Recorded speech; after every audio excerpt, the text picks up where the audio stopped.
Hello दोस्तों, कैसे हैं आप लोग। उम्मीद करते हैं कि आप लोग अच्छे होंगे और अच्छे रहेंगे। आज हमारा ये डाउट क्लास और एनटीपीसी ग्रुप डी का दूसरा क्लास है। मैंने आपको बताया था कि मेरा ये व्हाट्सअप नंबर है 620616 किसी भी क्वेश्चन में अगर आपको कोई भी तकलीफ हो तो मेरे व्हाट्सअप नंबर पर क्रॉप करके भेज सकते हैं। अगले दिन मैं इसे वीडियो में ज़रूर शामिल कर लूँगा। चलिए, तो इसी प्रकार से मेरे पास दो क्वेश्चन आया है।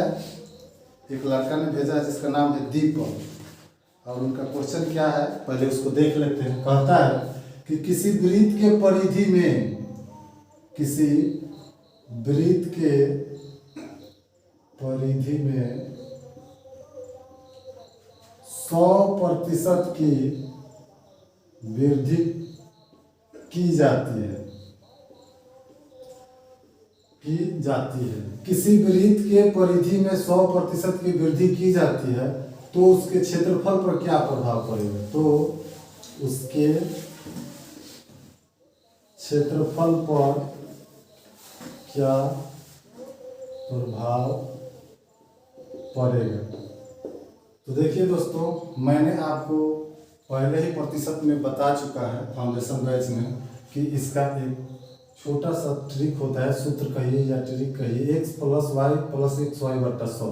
मैंने ये भी बताया था आप लोगों को कि अगर वो 2 डायमेंशनल है तो इस सूत्र का प्रयोग एक बार, 2 डायमेंशनल हो यानी 2D हो तो सूत्र का प्रयोग एक बार, अगर वो 3D हो यानी कि 3 डायमेंशनल हो तो सूत्र का प्रयोग 2 बार।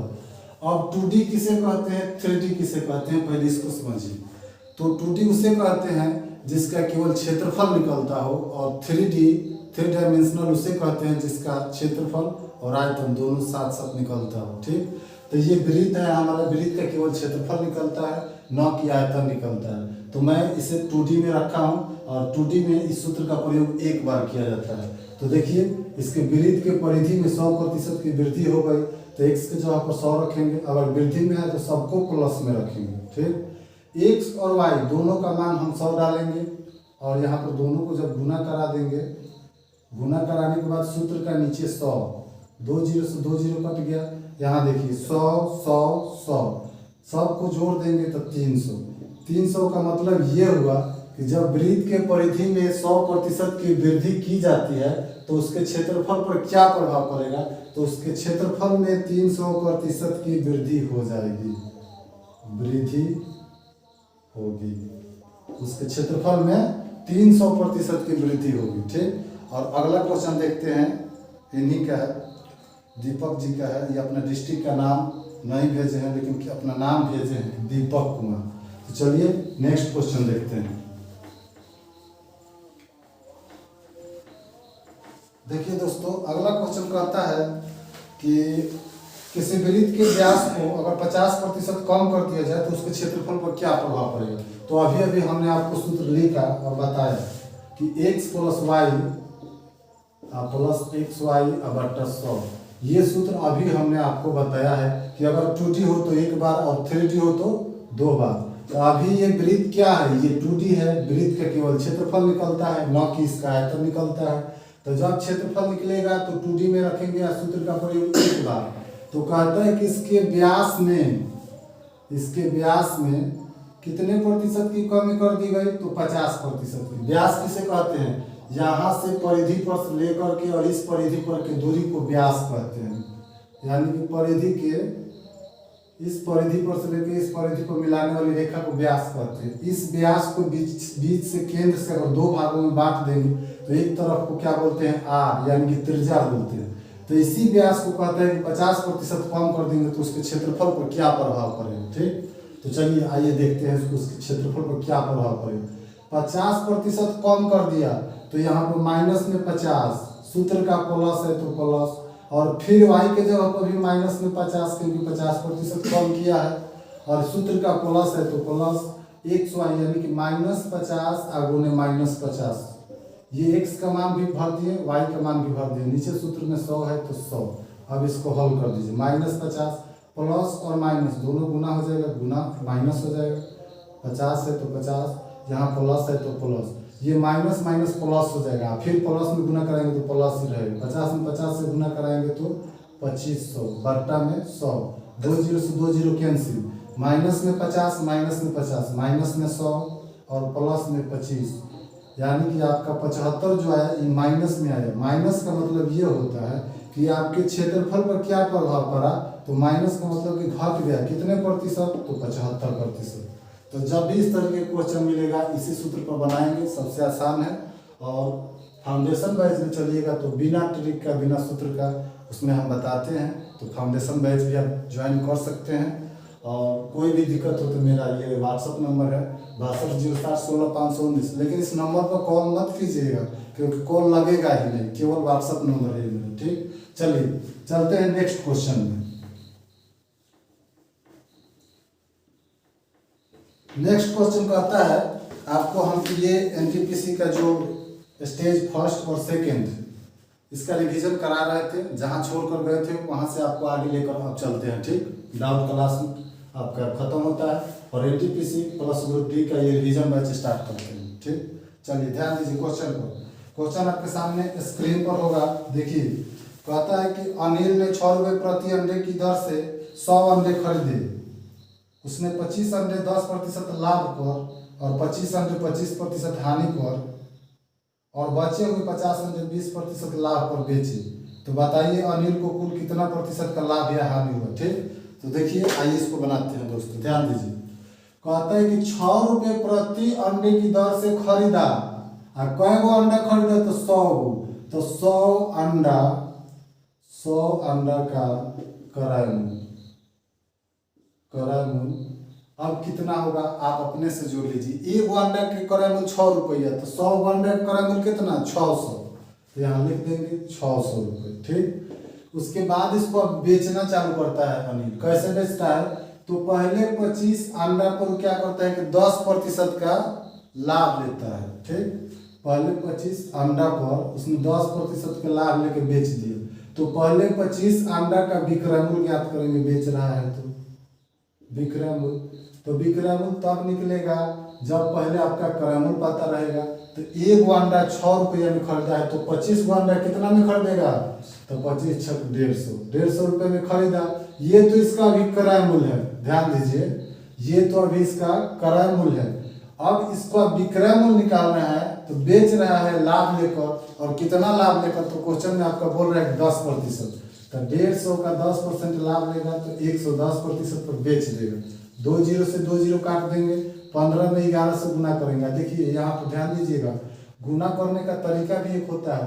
जैसे कि 15 में 11 से गुना करना है ना, तो एक बार इन दोनों को हटा के एक इधर लिख देंगे और 5 हेने लिख देंगे, ठीक।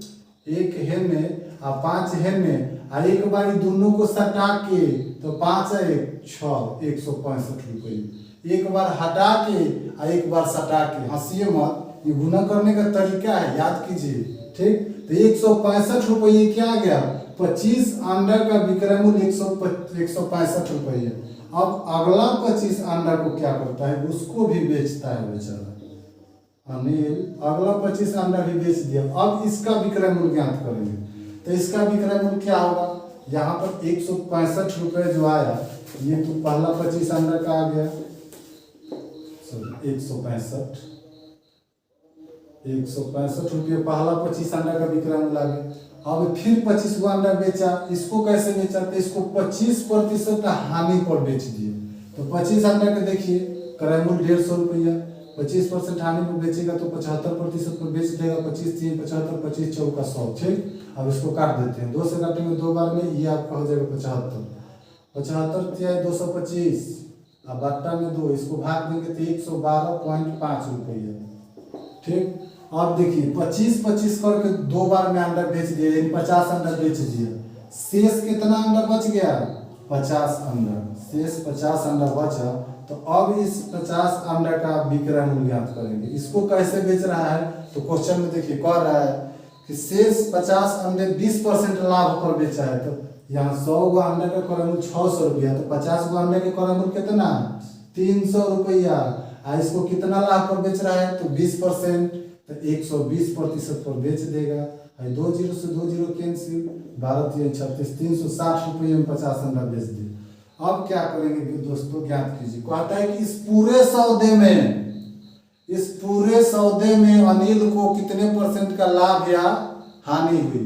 चलिए, तो 100 गो अंडा खरीदा और 100 गो अंडा बेच दिया। देखिए 25 से 25, 50 से 50, 100 बेच दिया 100 गो। अभी 100 गो अंडा जब बेचा तो कितने रुपए में बेचा? तो 100 अंडा का विक्रय मूल्य, 100 अंडा का विक्रय मूल्य ज्ञात कीजिए। नीचे ही से चलते हैं, पहले 360 लिखते हैं, उसके बाद 112.5, उसके बाद 165, सब को जोड़ देते हैं। ठीक, निकल जाएगा। जोड़िए, 5 2 7, 6 6 12, 1 13, 3 2 5 1 6, यानी कि 637.5 रुपया में 100 गो अंडा बेच दिया और 100 गो अंडा खरीदा था कितना में? 600 में। तो लाभ कितना हुआ? तो लाभ बराबर ये जो 37.5 रुपया बढ़ रहा है वही ना लाभ हुआ। तो लाभ बराबर 37.5 रुपया।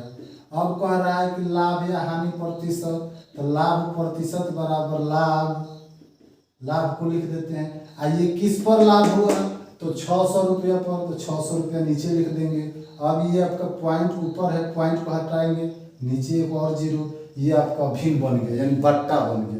तो मास्टर साहब बताए थे आपको कि प्रतिशत में चेंज करने के लिए 100% से गुना करा दीजिए। देखिए है 2 जीरो से 2 जीरो, 5 से काटेंगे 5 7 35, 50 25, 75 बार में, 5 से काटेंगे 12 बार, 3 से काटेंगे 25 बार में, 25 3 75, 3 से काटेंगे 4 बार। अब 25 में 4 से जब भाग देंगे तो 4 6 24, 1 25/4%, यानी 6.1/4% का लाभ हुआ। इस पूरे सौदे में अनिल को 6.1/4% का लाभ हुआ। ठीक है दोस्तों, तो इसमें जहाँ भी डाउट है आप मेरे कमेंट में बोल सकते हैं, और इसका स्क्रीनशॉट लीजिएगा तो स्क्रीनशॉट ले लीजिए, नोट करना चाहते हैं तो नोट कर लीजिए। उसके बाद चलते हैं नेक्स्ट क्वेश्चन में। चलिए नेक्स्ट क्वेश्चन को देखते हैं।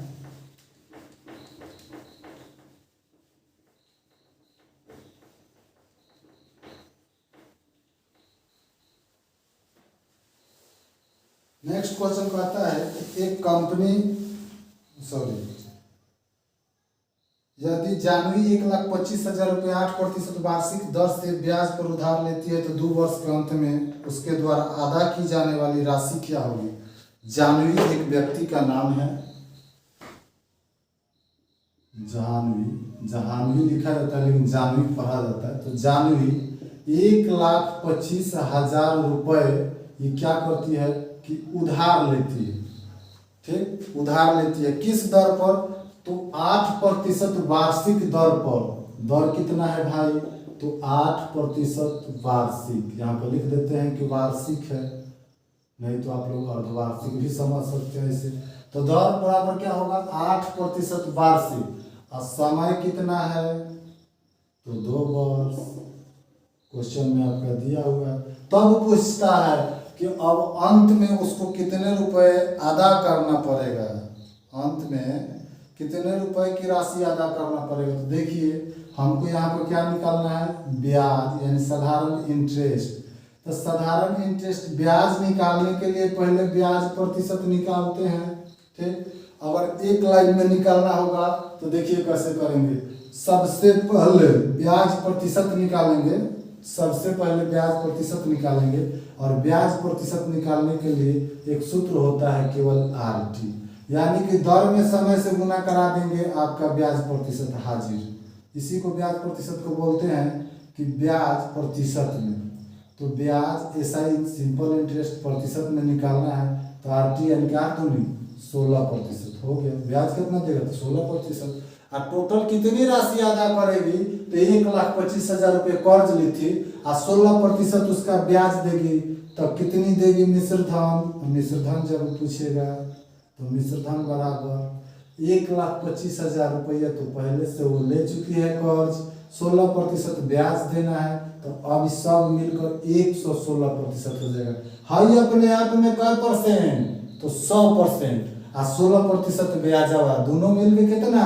तो 116%। इसको काट दीजिए, 0 से 2 जीरो। अब देखिए 1250, और 1250 में 116 से जब गुना कराएंगे तो आएगा 1,45,000। तो 1,45,000 रुपया मिश्र धन हुआ। ठीक, तो ये था आपका, थोड़ा एग्जाम में अगर बैठे तो जल्दी बनाने के लिए। लेकिन आइए अब हम लोग चलते हैं देहाती भाषा में बनाते हैं इसको, ठेठ भोजपुरिया में। ठीक, चलिए ठेठ भोजपुरिया में कैसे बनाएंगे, तो सबसे पहले इसका साधारण ब्याज ज्ञात करेंगे। साधारण ब्याज, साधारण ब्याज बराबर होता है कि मूलधन गुने समय आ गुने दर आ बाटा 100। ये मास्टर साहब वो 5वें से पढ़ाया है हम लोगों को। ठीक, याद तो है। तो इसी पर साधारण ब्याज निकालेंगे। ब्याज कितना हो जाएगा, निकालिए। मूलधन 1,25,000 रुपया, समय 2 बरस और दर 8%। अब बाटा में है सूत्र के 100, 2 जीरो से 2 जीरो काट दिए, फिर 8 दूनी 16 और 16 में 1250 से गुना करा देंगे। तो कैसे कराएंगे भाई, तो 16 के पारा 0 में पढ़ेंगे तो 0, और 16 के पारा फिर 5 में पढ़ेंगे तो 80, हासिलवा 8 को बच जाएगा। 16 के पारा 2 में पढ़ेंगे 32 है 8 40, फिर हासिलवा 4 को बच गया। 16 के पारा फिर एक बार पढ़ेंगे 16 एकम 16, और फिर हासिलवा जो बचा है वो कितना हो जाएगा मिल करके 17 होगा। 20 किस स्कूल में पढ़ा है जी, फिर से गुना करो। 16 के पारा 0 में पढ़ेगा तो 0 गुना सिखाना पड़ रहा है, और 16 के पारा अगर 5 में पढ़ेगा तो 185 हासिलवा 8, और 16 दूनी 32 है 40 हासिल 4, और 16 के पारा 1 में पढ़ेगा तो 16 हासिल 4, 16 4 20, यानी कि 20,000 रुपया उस बेचारी को, बेचारी मैंने कौन, इस जानवी को इंटरेस्ट के रूप में यानी कि साधारण ब्याज के रूप में देना पड़ेगा। ठीक, तो जब साधारण ब्याज के रूप में 20,000 रुपया देना पड़ेगा और कर्ज ली थी 1,25,000, तो दोनों अब मिला के कुल पैसा वापस कीजिएगा उसको। तो कुल पैसा जब वापस कीजिएगा तो उसी को कहते हैं मिश्र धन। तो मिश्र धन बराबर लिए थे कर्ज 1,25,000 रुपया, और मैं आपका 2 साल रख लिए, पहले दे दी रहती तो बेचारी के ब्याज नहीं लगता, तो ये आपका 20,000 रुपया ब्याज लग गया। तो इसमें जोड़ के लेगा वो कि 20,000 रुपया ब्याज, इस सब जोड़ देंगे तो 1,45,000 रुपया चुकता करना पड़ेगा। ठीक, चलिए इसमें आपको कोई डाउट नहीं होगा। इसको बोलते हैं मेथड से बनाते हैं, ठेठ भोजपुरी में जैसे 5वीं क्लास में हम लोग पढ़े थे। लेकिन वही कंपटीशन के दुनिया में चलेंगे तो थोड़ा सा जो झलक आया था, सिंपल इंटरेस्ट का प्रतिशत ज्ञात करके असाइनमेंट से देखिए, डायरेक्ट मार दीजिए। 8 दूनी 16, 16% ब्याज हो गया, मूलधन अपने आप में 100% फैले है, तो मिल करके टोटल कितना हो जाएगा 1,25,000 रुपया लिया है ना, तो मूलधन अपने आप में 100% फैले है। 8 दूनी 16, दोनों जोड़ देंगे तो 116% हो गया, 2 जीरो से 2 जीरो, और 116 में गुना करा देंगे 1250 से 1,45,000 रुपया। अब बताइए कि कंपटीशन में जाइएगा तो हैसे बनाइएगा, कि हैसे बनाइएगा 5वां 6ठा वाला, ये सब हम लोग का खानदानी आ रहा है, थोड़ा सा चेंज कीजिए, नए मॉडल में आइए। ठीक, चलिए नेक्स्ट क्वेश्चन में चलते हैं। अगर स्क्रीनशॉट लेना है तो ले लीजिए, उसके बाद चलते हैं अगला क्वेश्चन में।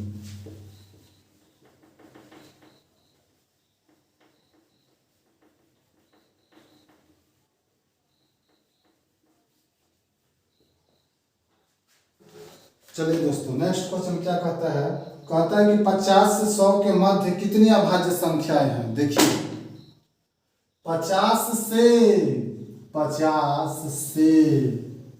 100 के बीच, 50 से 100 के बीच कितनी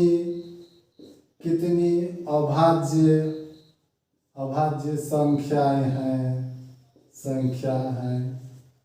कितनी अभाज्य संख्या है, कितनी ये बताना है ना। चलिए कौन कौन ये नहीं बताना है, कितनी, यानी कि 50 से लेकर के 100 के बीच में कई गो ऐसा अभाज्य संख्या है, कई गो ऐसा संख्या है जो उनकी अभाज्य है। तो सबसे पहले दोस्तों आप ये बताइए कि अभाज्य संख्या किसे कहते हैं। तो वैसी संख्या जो एक और अपने आप से केवल कटे, उसके अलावा किसी और से न कटे, उसी को अभाज्य संख्या कहते हैं। ठीक, तो चलिए आइए देखते हैं। जैसे 1 2 3 4 5 6 7 8 9 10, 1 से लेकर 10 तक में कौन कौन सी ऐसी संख्या है जो अभाज्य संख्या है। तो देखिए 2 3 5 7, बस 4 ही है। और कोई सर एक भी तो अपने आप से कट रहा है या एक से कट रहा है, यह अभाज्य संख्या काहे नहीं होगा। तो रे बुर्बक भाई, 1 से तो कटबे करेगा 1, तो 1 एकम 1, और फिर अपने आप से, तो फिर तो उसका मनोत एक है ना है, तो एक एक तो 2 बार पढ़ देना है, अपने आप कहाँ हो रहा है। तो ये नहीं होता है अभाज्य संख्या। सबसे छोटी अभाज्य संख्या 2, जो कि 1 से भी कटेगी, अपने आप से भी कटेगी, ठीक, 2 से कटे, इसी को कहते हैं अभाज्य संख्या। जो 1 और अपने आप से केवल कटे और दूसरी संख्या से ना कटे, उसे कहते हैं अभाज्य संख्या। तो ऐसी कई वो है, तो 1 से लेकर 10 तक में 1 2 3 4, तो हमको तो निकालना है 50 से 100 तक, ये कैसे होगा।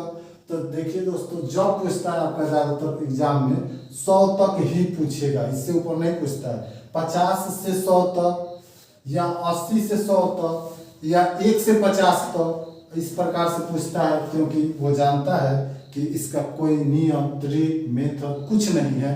अगर इस प्रकार के क्वेश्चन को कोई अगर ट्रिक बता रहा है, नियम बता रहा है कि ऐसे बनाओ, इस सूत्र पर लगाओ, तो वो आपको सिखा नहीं रहा है, आपको बर्बाद कर रहा है।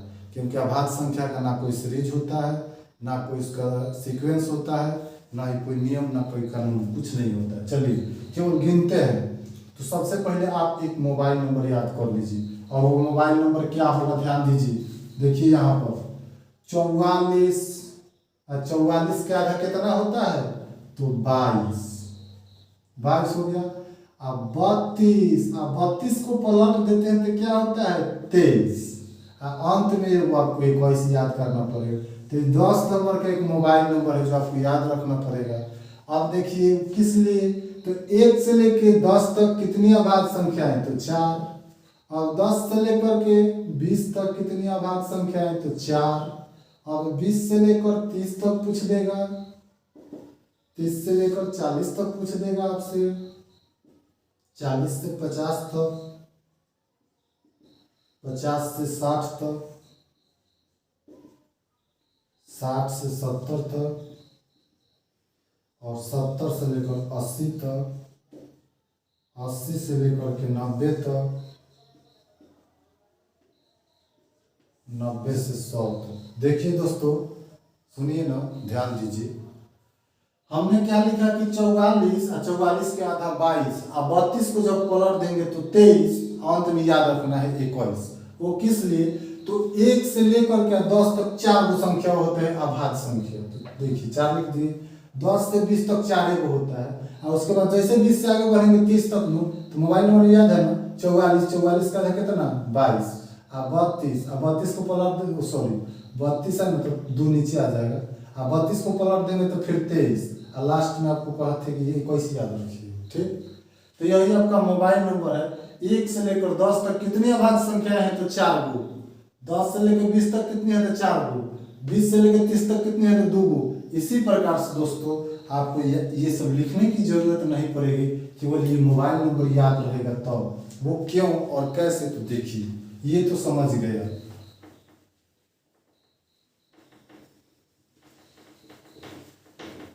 देखिए अभी हमने क्या लिखा, मोबाइल नंबर यहाँ देखिए, यहाँ से इसको स्थानांतरण कर देते हैं आपके सामने। 44 इसका आधा 22, 32 इसके पलट देंगे 23, अंत में एगो 21 याद रखना है। इसको कैसे पढ़ेंगे, तो देखिए 10 20 30 40 50 60 70 80 90 100 ऐसे पढ़ते हैं। अगर 1 से 10 तक पूछेगा तो कै गो, 4 गो। इसको 20 पढ़ेंगे, 1 से 20 तक पूछेगा तो कै गो, तो 4 4 8 गो। इसको 30 पढ़ते हैं, 1 से 30 तक कै गो, तो 4 4 8 2 10। अगर खाली कहेगा कि 20 से 30 तक कै गो, तो 20 से 30 तक, तो 20 वाला जोड़ देंगे, 30 वाला जोड़ देंगे, 4 2 6 गो। उसी प्रकार पूछा है कि 50 से 100 तक, तो 10 20 30 40, ये 50। अब 50 से आगे बढ़ेंगे 100 तक, तो इसको जोड़ेंगे 2 2 4 4 3 7 7 2 9 9 1 10। देखिए पीछे से काट देंगे, 50 से नहीं, 50 से नहीं, 50 से आगे जाएंगे, 50 से हमको आगे बढ़ना है, अब 100 तक जाना है। तो 2 गो 2 गो 3 गो 2 गो 1 गो, ये 2 गो कहाँ है, तो 50 से 60 तक है, 60 से 70 है, 70 से 80, 80 से 90 है, 90 से 100। तो 2 2 4 3 7 2 9 1 10। तो 10 गो संख्याएं ऐसी है जो कि 50 से 100 के बीच में है और वह अभाज्य संख्या है। तो आंख मूंद के इसका आंसर मार दीजिए कि 10। क्या कोई डाउट? अगर अच्छा लग रहा है ना मेरे पढ़ाने का तरीका, तो लाइक जरूर कीजिएगा और खूब सब्सक्राइब कीजिएगा, दोस्तों को खूब शेयर कीजिएगा, लेकिन हाँ बेल आइकन को जरूर दबाइएगा, क्योंकि मेरा जितना भी वीडियो अपलोड हो सके सबसे पहले आपके पास पहुंचे। ठीक, चलिए चलते हैं नेक्स्ट क्वेश्चन में। अगर इसको तो आप नोट तो कर ही लोगे, अगर नोट नहीं किए होंगे तो मेरे वीडियो को बार बार देखिए, जरूर याद हो जाएगा।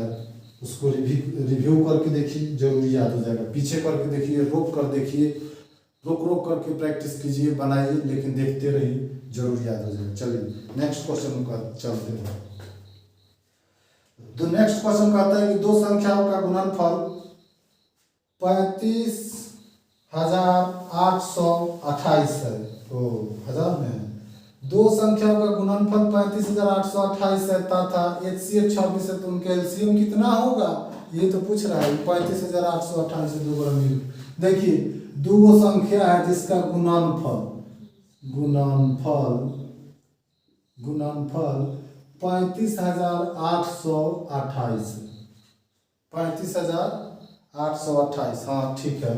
और HCF समझते हैं ना क्या होता है? HCF माने क्या होता है समझते हैं ना? और एक LCM भी होता है साथ में, LCM क्या होगा यही तो पूछ रहा है। तो देखिए LCM किसे कहते हैं और HCF किसे कहते हैं? तो वह बड़ी से बड़ी संख्याएं जो दी गई संख्याओं को काट दे उसे HCF कहते हैं, यानी महत्तम समापवर्त कहते हैं। लेकिन वह छोटी से छोटी संख्या जो दी गई संख्याओं से कट जाए तो उसे लघुत्तम कहते हैं, यानी लघुत्तम समापवर्त यानी LCM कहते हैं। ठीक, तो आइए देखते हैं। ये आपका क्या हो गया? HCF, यानी कि ये लघुत्तम हो गया। तो LCM पूछ रहा है क्या होगा। तो दोस्तों ध्यान दीजिए यहाँ पे मेरे पास, अगर मान के चलिए दो गो संख्या रहेगा ना, एगो 6 रहेगा और एगो 3 रहेगा, तो दोनों संख्याओं का गुणनफल अगर दे दिया है ना 18, आप पूछे कि दोनों का HCF कितना होगा, तो HCF 3 होगा। तो अगर गुणनफल, ध्यान दीजिए यहाँ हाला नहीं, अगर गुणनफल और इसका HCF दे दिया है तो डायरेक्ट HCF से गुणनफल में भाग देंगे ना, तो 3 6 18, ये 6 आपका आंख मूंद के आ जाएगा लघुत्तम। अब बोलिए तो 6 व 3 का लघुत्तम 6 ना होगा? उसी प्रकार दो गो संख्या है जिसका गुणनफल 35,828 होगा और HCF दे दिया 26, तो आंख मूंद के आप गुणनफलवा में HCF से भाग दे दीजिए। गुणनफलवा कितना है? 35,828, इसमें भाग दे देंगे HCF से, क्या प्राप्त होगा? LCM। अभी हमने बताया कैसे, तो अभी हमने बताया कि दो संख्या कौन ले लीजिए, 2 4 ले लीजिए, दोनों का गुणनफल 8 हो जाएगा, इसको बोलेंगे गुणनफल। अगर इसका HCF दे दिया है, HCF कितना होगा? तो 2 होगा। तो HCF दे दे और गुणनफल दे दे, अगर दोनों दे दिया, पूछे कि LCM क्या होगा, तो आंख मूंद के गुणनफलवा में ना HCF से भाग दे दीजिएगा। तो 2 चौके 8 4, तो देखिए तो 2 और 4 कितना आ गया? LCM 4। उसी प्रकार देखिए यहाँ पर दो संख्या का गुणनफल दे दिया है, HCF 26, LCM पूछ रहा है, तो आंख मूंद के HCF से उसमें गुना भाग, सॉरी क्या कहते हैं, आंख मूंद के इसमें भाग दे देंगे तो आपका LCM निकल जाएगा। जो भी आएगा ना इसका माना हुआ वो है आपका LCM हो जाएगा। ठीक, चलिए ये तो आप समझ ही गए हैं। चलते हैं नेक्स्ट क्वेश्चन में, अगले क्वेश्चन में। 1 नंबर का काम हो गया, समझ, टेंशन नहीं लेना है, अभी भाग देकर बस लिख दीजिए।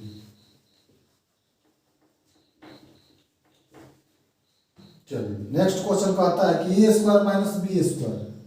देखिए A² माइनस B²। और खुशी के बात ये है ना कि सब क्वेश्चन एग्जाम में पूछा हुआ है। कब पूछा हुआ है? तो 28 मार्च 2016 को फर्स्ट शिफ्ट में पूछा हुआ है, NTPC में, RRB NTPC स्टेज फर्स्ट में। ठीक, ये सब क्वेश्चन पूछा हुआ है। और कहता है कि A² माइनस B² भाग तो समझते हैं, और उसके बाद वो दे दिया है कि A + B = 25, A - B बराबर क्या? A + B = 25, यानी कि सब के मानवा दे दिया 25 हो तो A + B = 25 हो तो A - B बराबर क्या हो? इसी का तो मान निकाल देना, बस करना कहाँ कुछ है। तो देखिए सुनिए ना, यहाँ ध्यान दीजिए ना, कहाँ देख रहे हैं, इधर देखिए ना, देखिए क्या कहता है A² माइनस B²। तो इसको हम लिख सकते हैं ना कि कि a plus B into A minus B.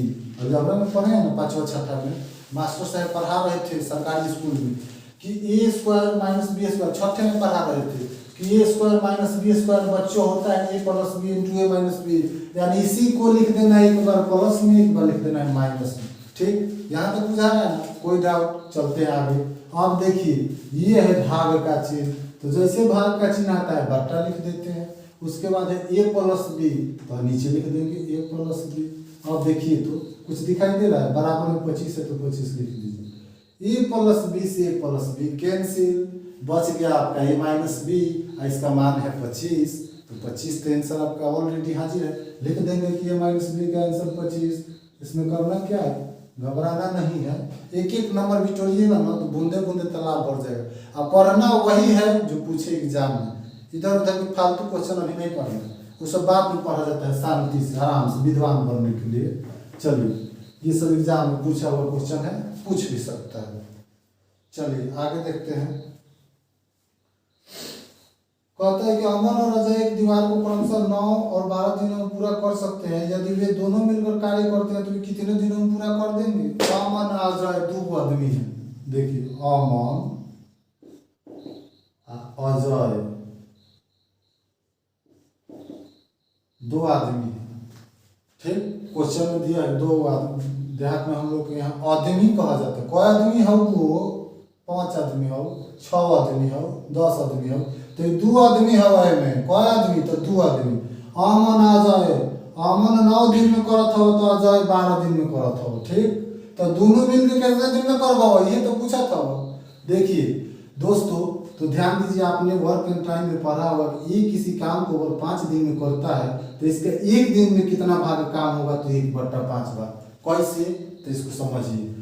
ये जो दिन है ना, टाइम डेट, दिन बोलिए, तारीख बोलिए, टाइम बोलिए, समय बोलिए, इसका ठीक उल्टा होता है पार्ट, PART। पार्ट को बोलते हैं भाग। तो इसके नीचे अगर कुछ नहीं होगा ना, 5 के नीचे तो 1 छिपा होगा। तो अमन चाहे ए किसी काम को 5 दिन में करता है तो एक दिन में कितना करेगा, तो इसी को पलट देते हैं, एक दिन में 1/5 भाग काम करेगा। अगर ये दे दे कि ए किसी एक दिन में 1/5 भाग काम करता है तो टोटल काम वो कितना दिन में करेगा, तो फिर इसको पलट देंगे तो टोटल काम वो 5 दिन में करेगा। यानी कि दिन का उल्टा भाग, भाग का उल्टा दिन, इसको याद रखिए। चलिए इसी प्रकार अमन 9 दिन में काम करता है तो एक दिन में कितना करेगा, तो 1/9 भाग। और अजय 12 दिन में करता तो एक दिन में कितना करी, 1/12 भाग। समझ में आओ था कि ना, देखिए देखिए जैसे बताए थे ना कि एक काम को 5 दिन में कर रहा है तो एक दिन में 1/5 भाग करेगा, इसी को पलट दिए थे। उसी को यहाँ कुछ ना होगा तो क्या होगा 1, यहाँ कुछ ना होगा तो क्या होगा 1, इसी को पलट दिए, ये दिन को उल्टा भाग हो गया दोनों। ठीक, अब चलिए अब क्वेश्चन में कह रहा है कि अमनवा और अजैया दोनों मिल के कितना दिन में करेगा, तो दोनों को मिला दीजिए कि अमन प्लस अजय, दोनों मिल करके अमनवा कर रहा है एक दिन में 1/9 भाग, अजैया कर रहा है 1/12 भाग। दोनों मिलके एक दिन में काम किया, और दोनों मिलके एक दिन में कितना काम किया, पहले ये पता करेंगे हम। तो लघुत्तम निकालिए, 12 से इस दोनों का लघुत्तम कितना हो जाएगा 36, 9 से 4 बार में, 12 से 3 बार में, 7/36 लघुत्तम आ गया। और 7/36 जो आया लघुत्तम नहीं आया, ये क्या है, तो अमन और अजय दोनों मिल करके, अमन किया एक दिन में 1/9 भाग काम, अजय किया एक दिन में 1/12 भाग काम, दोनों मिलकर एक दिन में कितना भाग काम किया, तो ये दोनों को जोड़ दिए तो 7/36 भाग काम किया एक दिन में। सुनिए, यहाँ ध्यान दीजिए, सुनिए ना, इधर ध्यान दीजिए, ये क्या कह रहा है कि एक दिन में 7/36 भाग काम किया तो टोटल काम वो कितना दिन में करेगा। तो अभी ना हमने बताया था कि भाग को पलट देंगे तो टोटल समय आ जाएगा, पलट दीजिए इसको, 36/7 हो जाएगा। इसको जब 36/7 को काटेंगे तो 7 बचे 35, 1 बचेगा ऊपर 7 नीचे, ये आपका समय आ गया, यानी कि इतना दिन में। ठीक, 5 पूर्णांक 1/7 दिन में दोनों आदमी मिलकर काम समाप्त करेगा। टेंशन ना लेने का, अगर कोई दिक्कत हो तो इस नंबर पर व्हाट्सएप करने का और क्वेश्चन का स्क्रॉप करके इसमें भेज देने का। इसके लिए हम तो हैं ही। चलिए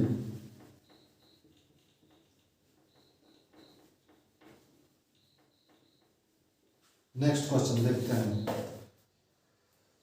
देखिए दोस्तों, कहता है कि एक यात्री ने बस में यात्रा करते हुए पाया कि बस ने 35 विद्युत खंभे 1 मिनट में पार कर लिया तथा 2 खंभे के बीच की दूरी 50 मीटर है, तो बस की रफ्तार की बताइए। बस की रफ्तार बताइए, वो भी किलोमीटर प्रति घंटा में। चलिए बता दिया जाए। आइए, कहता है कि 35 को खंभा था जब पार किया, तो आज 2 खंभों के बीच की दूरी 50 मीटर, तो कह रहा है कि उसका रफ्तार कितना था। अगर हम 3 को खंभा लेंगे और दोनों खंभा के बीच कितना दूरी दिया है 50 मीटर, तो 3 को खंभा लिए तो दूरी कई गो आया 2 गो। अगर 4 को खंभा लेंगे तो दूरी कई बार आया 3 बार। अगर 5 को खंभा लेंगे तो दूरी कई बार आया 4 बार। तो जितना खंभा रहेगा उससे 1 बार कम आएगा दूरी। तो 35 को खंभा है तो दूरी कई बार आएगा 34 बार। तो 34 बार लिखेंगे 50-50, तो अब आपका कुल दूरी निकलेगा। कुल दूरी बराबर 34 बार 50-50, यानी गुना करा देते।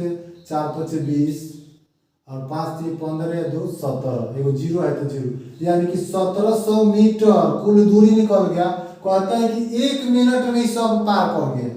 1 मिनट यानी कि समय बराबर, समय कितना हो जाएगा 1 मिनट। अगर 1 मिनट को अगर सेकेंड में चेंज करेंगे, सॉरी यहाँ पर 1 मिनट होगा, 1 मिनट को अगर सेकेंड में चेंज करेंगे तो 60 सेकेंड हो जाएगा। सेकंड, ठीक, 60 सेकेंड हो गया। अब 60 सेकेंड में सब पार कर गया, तो इसकी चाल क्या होगी भाई? तो मास्टर साहब पढ़ाए थे 9वीं में कि चाल बराबर दूरी बटा समय। ये तो याद ही होगा, सुनिए ना, यहाँ ध्यान दीजिए। है तो पहले से यादें होगा, तो चाल के जगह पर हमारा चाल निकल जाएगा, दूरी के जगह पर दूरी भर देंगे 1700, और यहाँ समय के जगह पर 60 सेकेंड भर देंगे। ये हमारा मीटर है, ये सेकेंड में है, यानी कि चाल आएगा मीटर प्रति सेकेंड में है। सुनिए, अब पूछा है कच्ची में किलोमीटर प्रति घंटा में, तो मास्टर साहब सिखाए थे कि जब भी किलोमीटर प्रति घंटा में चेंज करना होता है 18/5 से गुना करा देते हैं। अगर मीटर प्रति सेकंड में चेंज करना हो तो 5/18 से गुना कराते हैं। काट दीजिए इसको, 18/5 से कराएं कि किलोमीटर में चाहिए।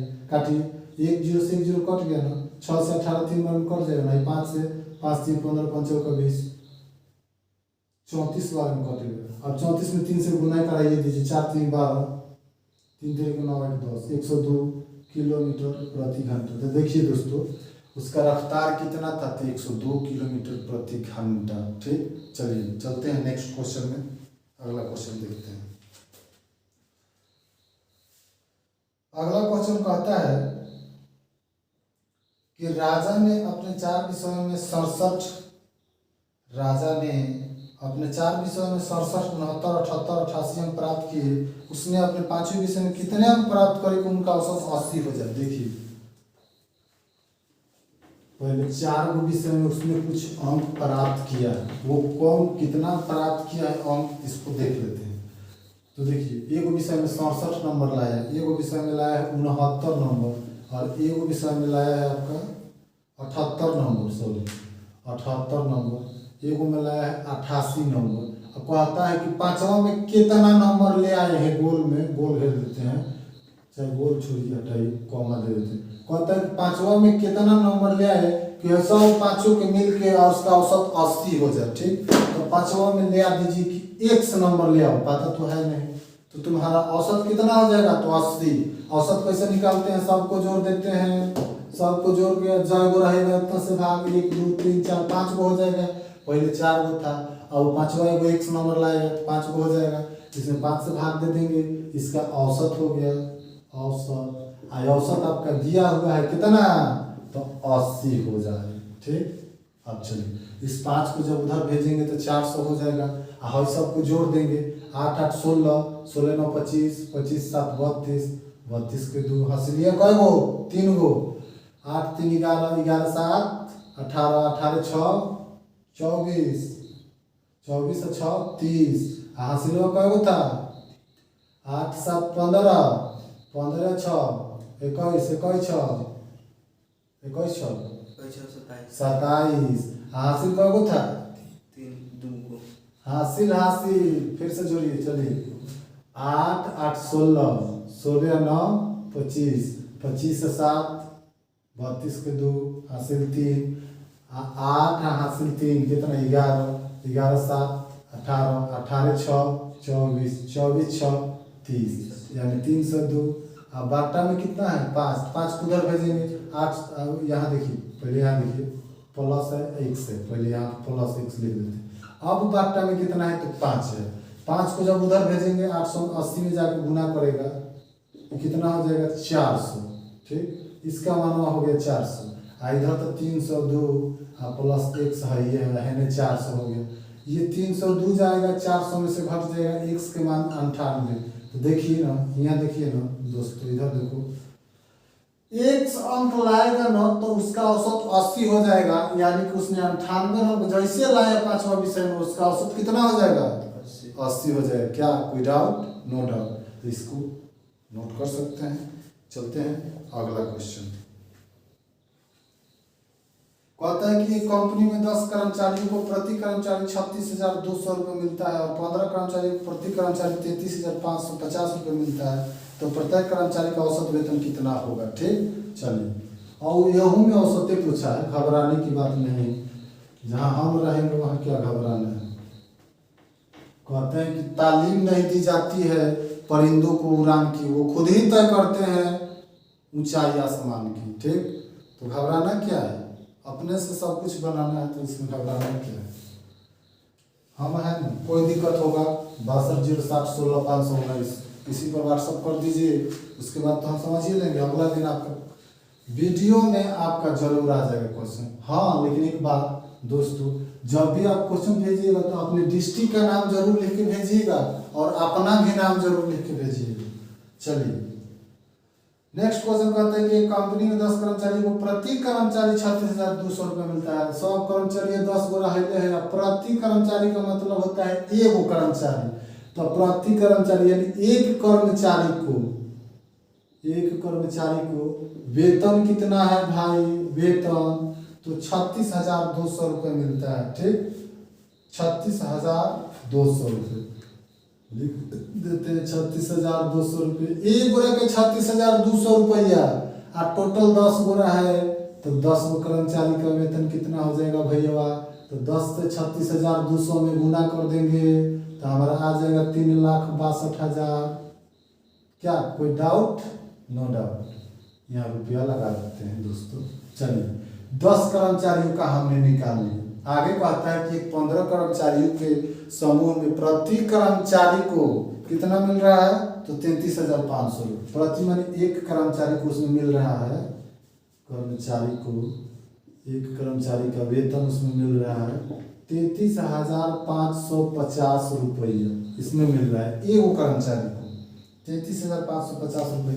तो 15 कर्मचारी है तो 15 कर्मचारी को कितना वेतन मिलेगा तो इसमें 15 से गुना करा देंगे।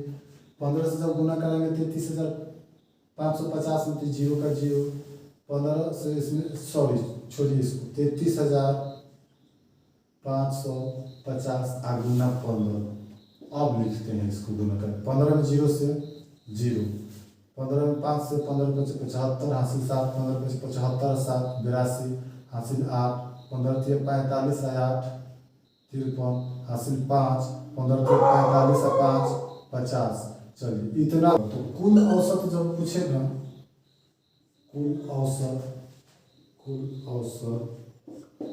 तो कुल इसका वेतन और बटा कुल कर्मचारी तो कुल वेतन कितना हो जाएगा 3,62,000 5 लाख और इसको जोड़ देंगे। चलिए 5,03,250 प्लस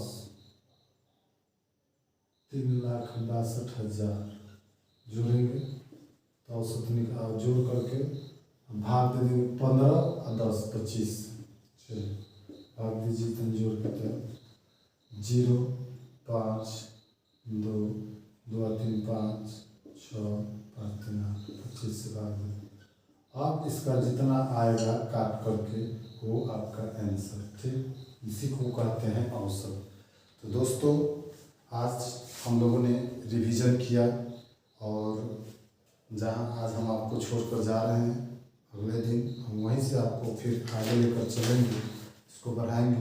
मेरा ये सेकेंड क्लास था डाउट क्लास का।